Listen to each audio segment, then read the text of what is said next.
Kocha mpya wa timu ya Tanzania Taifa Stars Miguel Angel Gamondi ameita kikosi chake cha Taifa Stars kinachojiandaa na michezo ya FIFA Series kwa mwaka 2026 na kumrejesha kikosini golikipa wa Azam Football Club Aishi Manula ambaye amekuwa nje kikosi hicho kwa miaka miwili.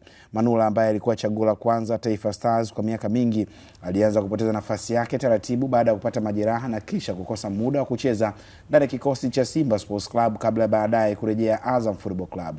Hata hivyo, baada ya Manula kumshawishi kocha Flora Ibenge na kupata muda wa kucheza msimu huu, Gamondi amempa nafasi nyingine ya kwenda kujitetea katika kikosi cha timu ya Tanzania. Msimu huu Manula amecheza mechi 6 na kupata clean sheet 5. Katika kikosi hicho, Gamondi amemjumuisha wachezaji 4 kutoka Young Africans, 3 kutoka Simba na wachezaji 7 wanaocheza soka la kulipwa nje ya nchi. Mmoja wapo wachezaji ambao wamejumuishwa katika kikosi hicho ni Twalib Nuru kutoka Azam Football Club, Bakari Msimu kutoka Coastal Union, ambao ni wachezaji ambao wanaingia ndani ya kikosi cha timu ya Tanzania Taifa Stars. Lakini pia katika hatua nyingine pia amemrudisha kiungo wa Young Africans Mudathiri Yaya Abbas ambaye naye katika call up iliyopita alikuwa hajaitwa ndani ya kikosi hiki. Kwanza Aishi alikuwa mara ya mwisho nakumbuka Aishi anaitwa ilikuwa ni katika finali za CHAN. Finali za CHAN, kikosi kinaenda kufanya training Ismailia, lakini Aishi kidogo hakuweza kwenda, akasalia nyumbani. Kwa golikipa kabaki wawili, Hussein Masalanga pamoja na Yakubu Suleiman. Lakini walivyokwenda katika kambi ya Arusha, Aishi akaenda na kwenye national team alikuwepo, japo hakupata nafasi ya kucheza. Katika call up zingine kidogo akawa haitwi. AFCON imekuja hakujumuishwa Aishi. Alikuwepo Zubeli Foba, alikuwepo Masalanga, alikuwepo Yakub alipata majeraha. Amepata majeraha. Lakini kwa sasa unamuona Yona, unamuona Foba, unamuona Aishi. Status ya Aishi tu amerejea kwenye piki yake. Bila shaka yote kwa Aishi Manula, kwa kile ambacho anakifanya kwenye eneo la goalkeeping kwa sasa, akikupi shaka kuhusiana na kile ambacho anakionyesha. Na pengine unasema kwenye football kuna ile kauli inasema kwamba class is permanent, form is temporary, kwa maana ya daraja linabakia kuwa ni daraja ambalo litadumu milele, lakini kiwango kinaweza kikapanda na kushuka kwa nyakati tofauti tofauti. Aishi Manula kwa daraja lake ni moja kati ya magolikipa ambao wameshalitengeneza ile daraja kwa muda mrefu. Na daraja tafsiri yake ni kwamba linatengenezwa kwa muda baada ya kufanya kitu kwa ubora kwa muda mrefu, ndipo ambapo unaenda kutengeneza hilo daraja. Lakini fomu yako inaweza ikawa na yumba kwa maana ya kushuka, kupanda, wakati mwingine inaweza ikastack. Lakini haya yote yanatokea kwenye football na pengine yanaweza kumfanya mchezaji kuhesabika kama kweli ana daraja ama ilikuwa tu ni one season wonder afu ameshamaliza ameondoka. Aishi kwa siku za hivi karibuni, moja kati ya vitu ambavyo vinaweza visikushangaze sana kuitwa kwake kwenye kikosi cha timu ya taifa, unaangalia mechi ambazo anapata nafasi kwenye kikosi cha Azam FC, nini ambacho anakifanya. Hizi ni baadhi ya clip ambazo zinaonyesha matukio ambayo ameyafanya kwenye ligi kuu ya NBC. Lakini moja kati ya mechi ambayo Aishi pia alikuwa na performance bora sana kwenye msimu huu akipata nafasi kwenye kikosi cha Azam FC ni kwenye mechi ambayo alicheza dhidi ya Wydad Casablanca ugenini. Licha kwamba alifungwa kwenye ile mechi, lakini angalia kazi ya ziada ambayo Aishi Manula aliifanya kwenye ule mchezo. Angalia ni mechi ngapi ambazo Aishi amekuwepo golini na amezuia uwezekano wa wapinzani kupata magoli kwenye kipindi ambacho system nzima ya timu ilikuwa imefeli kwenye kuzuia, kama ambavyo Current alifanya kwenye mechi dhidi ya Tanzania Prisons. Utakumbuka vizuri instance ya 1v1 ambayo alikutana nayo kwenye dakika za mwisho kabisa, muda ambao pengine unasema kwa mchezaji ambaye daraja lake sio kubwa, ni muda ambao concentration inaweza ikawa imeshuka kidogo. Na kumbuka ilikuwa ni tukio ambalo Azam FC alikuwa anaenda kushambulia. Magolikipa chache sana ambao anaweza akawa bakia na awareness ya kiwango cha juu kwenye tukio kama lile, mkiamini kwamba sisi ni timu kubwa, tunacheza dhidi ya Tanzania Prisons, tumeshasogea kwenye lango lao na unaweza kama switch off ukiamini kwamba tuko salama kwenye hili jambo ambalo tunalifanya. Lakini angalia kile ambacho alikifanya kwenye ile eneo.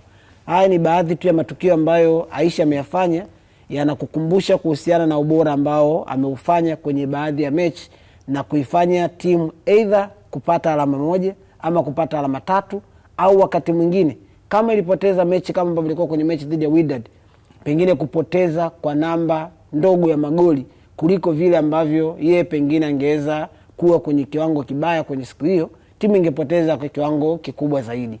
Kwa hiyo kwa Aishi unaweza kawa unaona haya yote ambayo ameyafanya, saves ambazo anazifanya zikiwa ni kali kabisa kwenye mechi, lakini pia kile ambacho anakionesha kwa mwendelezo wake kwenye eneo la goalkeeping kimemfanya yeye kupata nafasi ya kurejea kwenye kikosi. Nakumbuka moja kati ya vitu ambavyo Miguel Gamondi alivizungumza jana wakati anatangaza kikosi ni kwamba anajua kwamba Aishi Manula kwenye ripoti ambazo alikuwa anapitia ameambiwa kwamba huyu ni top golie kwa Tanzania. Yaani kwa miaka hivi karibuni haijawahi kutokea golikipa wa aina hii ya Aishi Manula, na akawa ameambiwa kwamba alikuwepo kwenye AFCON kabla hii ambayo yeye alienda kuongoza. Aishi Manula ndiye alikuwa golini. Kwa hiyo yeye anajua wasifu wa Aishi Manula kwa kuambiwa na kupata hizo taarifa kutoka kwenye database kwamba kwenye eneo la goalkeeping sisi tunaye mtu ambaye ni top golie. Isivyo bahati ni kwamba kwa siku za hivi karibuni hakuwa kwenye form nzuri ambayo ilimtoa kwenye reli. Kwa hiyo yeye alichokiangalia ni kwamba anapata game time kwenye klabu yake, jibu naweka ndio kwamba kumekuwa na mabadilishano nafasi kati yake na Zuberi Foba. Na kila mmoja akipata nafasi anakuonesha kile kilicho bora kutoka kwenye mikono yake ambacho kinafanya Azam FC kubakia kwenye hali ya usalama kwenye baadhi ya mechi ambazo wanapata nafasi kwenye nyakati tofauti. Lilian, ukimtazama Aishi Manula anawazidi nini ukiangalia kiufundi yeye na magolikipa wengine ambao wapo hapa nchini? Experience. Ni moja golikipa ambaye amekaa golini muda mrefu sana na amekuwa katika kiwango bora. Uzuri ni kwamba Aishi hajaja tu katika soka katika timu kubwa. Aishi alianza karia yake akiwa na umri mdogo. Nakumbuka aliwahi kucheza ndani, akatoka ndani akahamia golini, akacheza katika level under 20, akawa na experience kubwa sana katika nyanja mbalimbali. Ukitazama Simba yenye mafanikio makubwa kwenye swala michuano kimataifa, mfano Champions League pamoja na shirikisho, namna ambavyo waliweza kufanya makubwa, lazima utataja jina la Aishi. Kitu kingine ni mmoja wa goalkeeper ambao ni rahisi sana kumsoma mpinzani namna ambavyo anakuja katika lango lake, na pia ni mwepesi. Ukitazama jinsi ambavyo aliutoa ule mpira ambao ulipigwa na Chirunda akatanza na TRA, video yake clip yake iko inapita hapo, unaona kabisa ni goalkeeper ambaye ni mwepesi katika kujirusha. Inaweza kana hii ikawa moja ya sifa kubwa ambayo uko nao. Cha tatu ni leadership. Aishi ni kiongozi anapokuwa golini. Ni mtu ambaye ni rahisi sana kuzungumza hata na mabeki wake namna gani ambavyo wanatakiwa simame, ni kitu gani ambacho wanatakiwa kifanye katika eneo lake. Kwa siku zote unapokuwa na goalkeeper ambaye anazungumza na mabeki wake inakuwa ni faida. Hata pale ambapo beki anakuwa amekosea, yeye anaweza kufanya correction. Cha nne ambacho ni kikubwa ni namna ambavyo Aishi amekuwa na consistency. Unaweza kusema yes, alipitia changamoto hapo katikati kwa sababu ya kupata majeraha ambayo mara nyingi amekuwa ni mwiba mkali, sio tu kwa Aishi Manula, kwa wachezaji wengi sana. Kurejea na kuweza katika fomu hii kwanza tunampongea. Kuna wengine ambapo baada ya kuumia sekeseke ambayo litokea inawezekana asingeweza kurudi katika fomu ambayo iko nayo. Kurejea katika hii fomu ni heko kubwa sana kwake na imekuwa ni kitu bora. Consistency nachomaanisha, tazama baada ya majeraha aliyopata ameweza kusajiliwa katika klabu ya Azam FC, amerejea nyumbani, naweza nikasema amekuwa katika kiwango bora. Kila nafasi ambayo Ibenge anampa anazidi kumuonyesha sababu ya nini yeye anatakiwa kuwepo katika timu. Anazidi kumprove kwamba naweza nikaonyesha kitu katika kiwango kikubwa sana. Yes, amezungumza vizuri Michael, inawezekana ni kweli amepewa database ya Aishi Manula, ila hata kile ambacho Gamondi anachokiona katika uwanja wa mechi imekuwa ni faida yake kubwa sana. Kuna kipindi niliwahi kupata nafasi ya kuzungumza na Gamondi Toto, alisema kitu kimoja ambacho alisema kwamba kwanza anafurahi kupunguziwa majukumu katika klabu ya Singida Black Stars kwa sababu itampa fursa au nafasi kuwatazama wachezaji wake kwa ukubwa wake kuweza kuwaona mchezaji mmoja baada ya mwingine. Ukikumbuka hata maneno ambayo aliwahi kuzungumza kocha wa timu ya taifa ya Nigeria, alizungumza wakati wa mkataba mpya ambao anataka kupewa na Nigeria.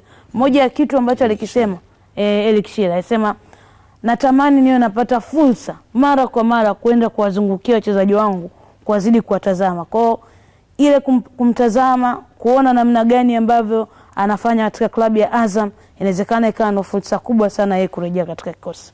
Sawa, huyo ni Aishi Salum Manula, tukaweza kumwangazia kuhusiana na kuitwa kwake ndani ya kikosi cha national team. Ukitazama mtoza akituletea hapo kuhusiana na ile kikosi cha timu ya Tanzania ya Taifa Stars, miongoni mwa majina ambayo pia na yenyewe amepenya hapo ni Twalib Nur. Amekuwa na kiwango bora kweli ndani ya kikosi cha Azam Football Club.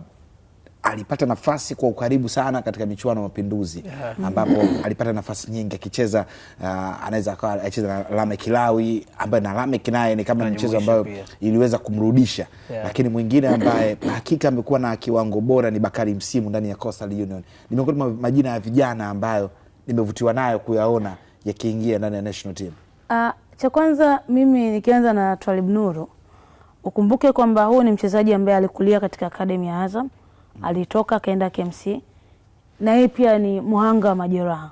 Wakati kwa KMC akapata jeraha la goti ambayo liweka nje muda mrefu sana. Ila ndo kuna kauli moja ya Kiingereza anasema, when life gives you lemon, make lemonade out of it. Kwamba maisha yanapokupa ndimu, tengeneza juice ya ndimu kupitia hicho. Unaanza kutengeneza vitu vingine. Lemonade, juice ya ndimu. Mbona? Okay. Nakata ile. Unajua Mike. Ukimtazama Twalib Nuru, alikuwa tayari inawezekana hata yeye mwenyewe afikiri kama naweza nikapata nafasi ya kurejea katika klabu ya Azam katika kipindi hichi. Kwa sababu gani? Waga wanasemaga kuna zile tunaita golden chance. Kilichomtokea Twalib Nuru ni kulikuwa na majaribio pale Azam ya kulikuwa na wazungu ambao wamekuja wanatafuta wachezaji ili waweze kwenda nje ya nchi. Sasa Twalib Nuru, moja ya timu ikawa imekosa mchezaji huyo mmoja, akamwambia hivi, njoo ucheze. Ibenge alikuwa amekaa jukwaani. Alipomuona anacheza pale akauliza who is he? Akamwambia mbona yupo hapa, ila alikuwa majeruhi. Akamfuata mwenyewe pale, njoo kesho naomba nikuone mazoezini. Kwa hiyo unaweza ukaona kabisa it was a golden chance kwake kuonekana na kocha ambaye alimwambia kesho naomba nikuone mazoezini. Baada ya hapo story ibadilika na unaona kabisa kwamba ameweza kupata fursa. Ni beki ambaye anazidi kuonyesha ubora wake day after day kwa sababu ya kile ambacho anakifanya. Na faida nyingine ambayo yuko nayo ni height ambayo amekuwa nayo, inawezekana ikazidi kumbeba. Pia experience. Unajua kuna faida mchezaji akitokea katika hizi level za vijana. Twalib Nuru ameanza kuanzia under 17 mpaka sasa hivi. Kwa maana yake amepita katika level zote zile za elite stage mpaka kufika katika timu ya wakubwa. Umezungumzia Bakari Msimu, mimi nimeanza kumtazama Msimu akiwa timu ya taifa under 17. Akaenda under 20. Nakumbuka hakuwa na michuano mizuri katika under 20 iloisha ya AFCON. Nakumbuka alikosa goli ambayo ilikuwa kama vile la wazi. Watu wengi wakaamini inawezekana akashindwa kuperform, ila ameweza kukeep consistency yake na ameweza kuwashawishi makocha wa Coastal Union. Kwa hiyo kwa ubora ambao anaonyesha ni mchezaji ambaye inawezekana pia kupita kwenye zile stage za elite zimemsaidia kufika hapa alipofika. Kumbuka kikosi cha timu ya Tanzania Taifa Stars kinakwenda kucheza kwa michezo ya FIFA Series ambayo itafanyika nchini Rwanda.